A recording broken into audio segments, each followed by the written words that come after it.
बहुत पुराने वक्त की बात है जब बगदाद की गलियों में कहानियों और हकीकतों का मिलाप होता था। वहां का बादशाह सुल्तान मिर्जा अपने जाहो जलाल और दौलत के लिए पूरी दुनिया में मशहूर था। उसके महल की दीवारें सोने से मरही थीं और फर्श पर ऐसे कीमती कालीन बिछे थे जो इंसानी कदमों की आहट को भी पी लेते थे। सुल्तान मिर्जा को अपनी सल्तनत और अपनी अक्ल पर बहुत गुमान था। उसके दरबार में सैकड़ों वजीर, अमीर और सलाहकार बैठते थे, लेकिन उनमें सबसे खास वजीर खास हामिद था। हामिद बहुत चालाक, मक्कार और खुशामदी इंसान था। वह बादशाह की हाँ में हाँ मिलाने में माहिर था और इसी हुनर की बदौलत उसने सल्तनत में सबसे ऊंचा रुतबा हासिल कर लिया था। बादशाह को लगता था कि हामिद जैसा अक्लमंद इंसान पूरी दुनिया में नहीं है, मगर हकीकत यह थी कि हामिद सिर्फ जुबान का पक्का था, इल्म का नहीं। एक दिन दरबार सजा हुआ था। बादशाह अपने तख्त पर बैठा अंगूर खा रहा था और दरबारी उसकी तारीफों के पुल बांध रहे थे।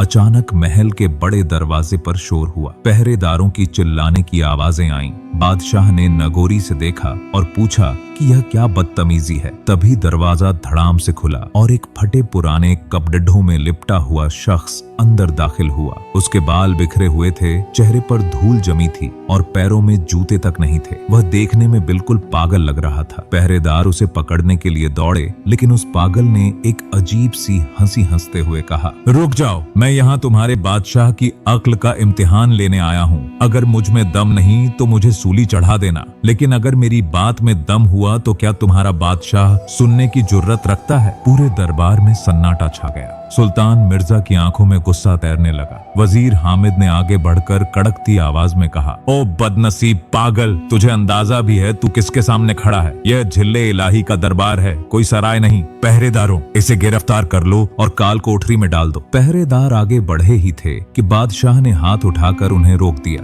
बादशाह के चेहरे पर एक शैतानी मुस्कुराहट आई। उसने सोचा कि आज दरबार में कोई मनोरंजन नहीं हुआ, क्यों ना इस पागल का मजाक उड़ाकर सबका दिल बहलाया जाए। बादशाह ने कहा, छोड़ दो इसे, आने दो मेरे करीब। पागल बेखौफ होकर तख्त के करीब पहुंचा। उसकी आंखों में एक अजीब सी चमक थी जो बादशाह के गुरूर को चुनौती दे रही थी। बादशाह ने तंजिया लहजे में पूछा, सुना है तू हमारी अक्ल का इम्तिहान लेने आया है, क्या तुझे अपनी जान प्यारी नहीं? पागल ने जोर से ठहाका लगाया और बोला, जान तो अल्लाह की अमानत है बादशाह, जब वो चाहेगा ले लेगा, लेकिन मैं यहाँ यह देखने आया हूँ कि जिस वजीर की अक्लमंदी के चर्चे दूर दूर तक हैं, क्या वो वाकई अक्लमंद है या सिर्फ लफ्जों का जादूगर है? यह सुनकर हामिद का चेहरा लाल हो गया। उसने बादशाह की तरफ देखा जैसे इजाजत मांग रहा हो कि इस गुस्ताख की जुबान काट दी जाए, लेकिन बादशाह को खेल में मजा आ रहा था। बादशाह ने कहा, ठीक है, हम तुझे मौका देते हैं। अगर तूने हमारे वजीर को बातों में हरा दिया तो तुझे मुंह मांगा इनाम मिलेगा, लेकिन अगर तू हार गया तो शाम ढलने से पहले तेरा सर कलम कर दिया जाएगा। पागल ने मुस्कुराते हुए कहा, मंजूर है, लेकिन मेरी शर्त यह है कि मैं वजीर से सिर्फ 3 सवाल पूछूंगा। अगर ये जवाब न दे पाए तो इन्हें अपनी वजारत की पगड़ी मेरे कदमों में रखनी होगी। हामिद मन ही मन हंसा। उसने सोचा कि एक सड़क छाप पागल भला मुझसे क्या मुश्किल सवाल पूछेगा। उसने सीना तानकर कहा, पूछो। बगदाद का वजीर हर सवाल का जवाब जानता है। पागल ने अपनी झोली से एक सूखी लकड़ी निकाली और उसे जमीन पर टेकते हुए खड़ा हो गया। उसने वजीर की आंखों में आंखें डालकर पहला सवाल पूछा, ऐ अक्लमंद वजीर, मुझे यह बताओ कि खुदा इस वक्त क्या कर रहा है? सवाल सुनकर दरबार में खामोश कानाफूसी शुरू हो गई। लोग एक दूसरे का मुंह ताकने लगे। हामिद चकरा गया। उसने सोचा था कि पागल कोई दुनियावी पहेली पूछेगा, कोई हिसाब किताब का सवाल करेगा, मगर यह कैसा सवाल था? खुदा क्या कर रहा है? हामिद के माथे पर पसीना आने लगा। वह जानता था कि अगर उसने कुछ भी गलत जवाब दिया तो उलेमा उसे पकड़ लेंगे, और अगर जवाब नहीं दिया तो बादशाह के सामने इज्जत जाएगी। उसने घबराहट में इधर उधर देखा। समय बीत रहा था। बादशाह ने बेसब्री से पूछा, हामिद, जवाब दो, यह पागल तुम्हारा इंतजार कर रहा है। हामिद ने लड़खड़ाती जुबान में कहा, हुजूर, अल्लाह की शान बेनियाज है, वो पूरी कायनात को देख रहा है। पागल ने जोर से कहकहा लगाया और बोला, यह तो हर बच्चा जानता है कि अल्लाह सब देखता है। मैंने पूछा है कि इस खास वक्त में अल्लाह क्या कर रहा है। तुम्हारा जवाब अधूरा और बचकाना है। बादशाह ने हामिद को घूर कर देखा। हामिद शर्मिंदा होकर सिर झुकाए खड़ा रहा। पागल ने कहा, मान लो अपनी हार वजीर साहब, तुम पहले सवाल में ही गिर पड़े। बादशाह ने गुस्से में कहा, हामिद हमारी नाक मत कटवाओ, अगर अगले सवाल का जवाब नहीं दिया तो खैर नहीं। पागल ने फिर दूसरा सवाल दागा। उसने कहा, अच्छा अगर तुम यह नहीं जानते कि खुदा क्या कर रहा है तो यह बताओ कि खुदा का चेहरा किस तरफ है, पूरब, पश्चिम, उत्तर या दक्षिण? अल्लाह किस दिशा में देख रहा है? यह सवाल सुनकर वजीर हामिद के हाथ पांव ठंडे पड़ गए। यह तो और भी पेचीदा सवाल था। अगर वह कहता है पूरब तो पश्चिम वाले नाराज, अगर कहता है हर जगह तो पागल सबूत मांगेगा। हामिद का दिमाग पूरी तरह कुंद हो चुका था। वह किताबों में पढ़े हुए जवाब तलाशने लगा,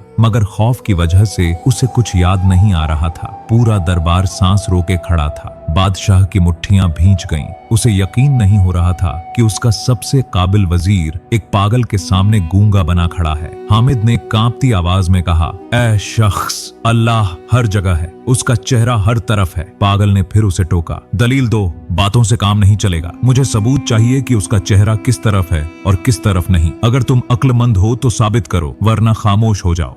हामिद के पास कोई जवाब नहीं था। उसकी जुबान तालू से चिपक गई थी। दरबार में मौजूद लोग जो अब तक पागल को हिकारत से देख रहे थे, अब हैरत और इज्जत से देखने लगे। उन्हें समझ आ गया था कि यह फटे कपड़ों वाला इंसान कोई मामूली पागल नहीं है। अब बारी तीसरे सवाल की थी। हामिद की हालत ऐसी थी जैसे किसी ने उसके पैरों से जमीन खींच ली हो। वह बादशाह की तरफ देखने की हिम्मत भी नहीं कर पा रहा था। पागल ने वजीर के करीब जाकर उसकी आंखों में झांकते हुए तीसरा और आखिरी सवाल पूछा। उसने कहा, चलो मान लिया तुम अल्लाह के काम और दिशा नहीं जानते। अब यह बताओ कि खुदा से पहले कौन था? अल्लाह के वजूद से पहले इस कायनात में कौन मौजूद था? यह सवाल एक हथौड़े की तरह हामिद के दिमाग पर लगा। यह तो कुफ्र और ईमान का मामला बन सकता था। हामिद पसीने से लथपथ हो चुका था। उसने घुटने टेक दिए और बादशाह के सामने हाथ जोड़कर बोला, झिल्ले इलाही, मुझे माफ कर दें। यह पागल कोई जादूगर है या जिन्नात का साया है? इसके सवालों का जवाब देना किसी इंसान के बस की बात नहीं है। मैं अपनी हार मानता हूँ। बादशाह सुल्तान मिर्जा को सख्त तैश आ गया। उसने अपने तख्त के हत्थे पर जोर से मुक्का मारा और खड़ा हो गया।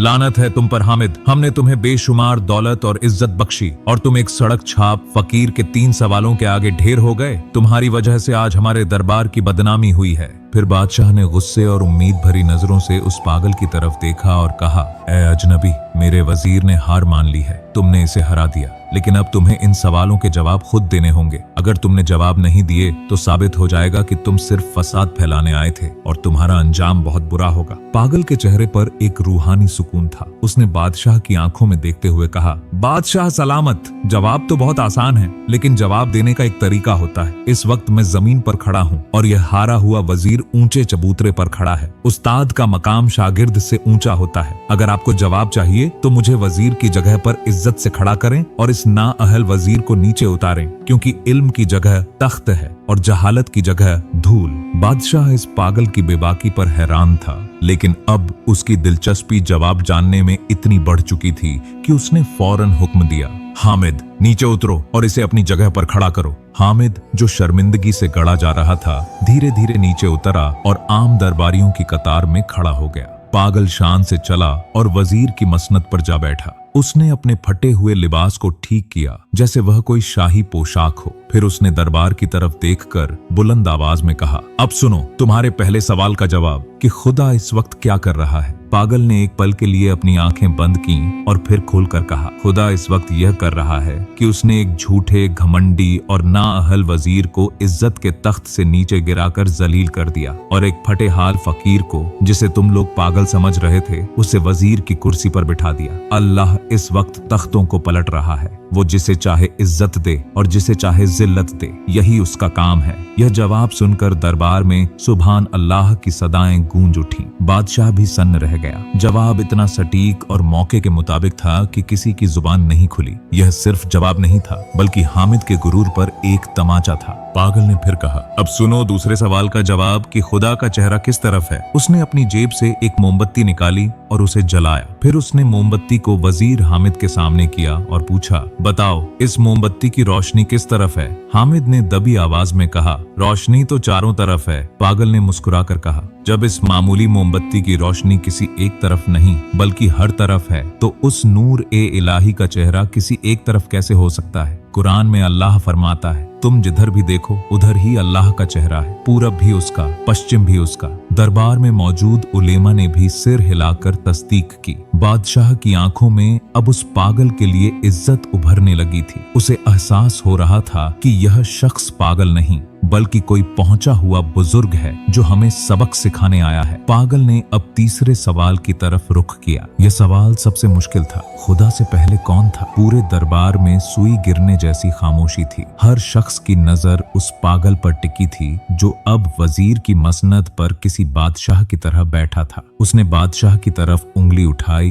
और कहा, बादशाह सलामत, क्या आप गिनती जानते हैं? बादशाह ने हैरानी से कहा, हाँ बेशक जानता हूँ। पागल ने कहा, तो फिर मेरे साथ गिनना शुरू कीजिए। 10 से पीछे की तरफ गिने। बादशाह ने गिनना शुरू किया। 10, 9, 8, 7, 6, 5, 4, 3, 2, 1। एक पर आकर बादशाह रुक गया। पागल ने फौरन कहा, रुकिए मत बादशाह, एक से पहले क्या आता है बोलिए। बादशाह झल्लाया और बोला, पागल हो क्या? एक से पहले तो कुछ नहीं होता, एक ही तो शुरुआत है। एक से पहले सिर्फ सिफर, शून्य है जिसका कोई वजूद नहीं। पागल ने तख्त पर हाथ मारा और बुलंद आवाज में कहा, बस यही तो जवाब है। जिस तरह गिनती में एक से पहले कुछ नहीं होता, उसी तरह उस एक अल्लाह से पहले भी कोई नहीं था। वह अव्वल है, वही आखिर है, वही जाहिर है, वही बातिन है। जब कुछ नहीं था तब भी वह था, जब कुछ नहीं होगा तब भी वह रहेगा। यह जवाब सुनकर बादशाह सुल्तान मिर्जा अपने तख्त से खड़ा हो गया। उसके दिल पर पड़ी गफलत की चादर हट चुकी थी। उसने देखा कि हामिद वजीर का चेहरा शर्म से काला पड़ चुका था और यह फकीर जिसे उन्होंने पागल समझा था